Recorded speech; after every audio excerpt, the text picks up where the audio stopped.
विवादित इंडस्ट्री यानी कि भोजपुरी इंडस्ट्री, जहां फिल्मों से ज्यादा सस्पेंस और थ्रिल आपको एक्टर की निजी जिंदगी में देखने को मिल जाएगा। सोशल मीडिया पर जिस फिल्म इंडस्ट्री की चर्चा फिल्मों और गानों की वजह से नहीं, विवादों की वजह से होती है। आए दिन किसी न किसी एक्टर और एक्ट्रेस का विवाद रहता है, किसी सिंगर का विवाद रहता है।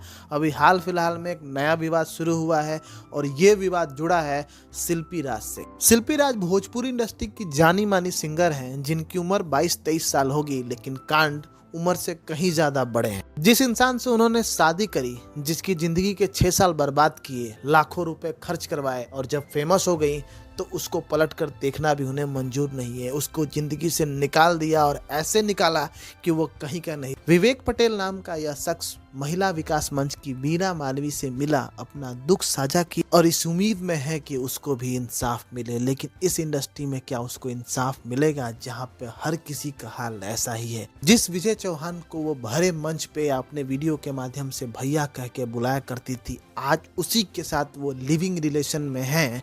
ये किस तरह की इंडस्ट्री है और किस तरह का कल्चर परोसने की कोशिश हो रही है। ऐसे सिंगर और एक्टर का हम बाइकाट क्यों नहीं करते हैं? ऐसे लोगों को हम क्यों अपना आइडल बना के रखे हैं? ऐसे लोगों के गाने और फिल्में हम क्यों एंजॉय करते हैं? क्या भोजपुरी इंडस्ट्री में ऐसे ही सिंगर और ऐसे ही एक्टर रहेंगे? अपने भोजपुरी समाज को हम किस कल्चर की ओर झोंकने की कोशिश कर रहे हैं?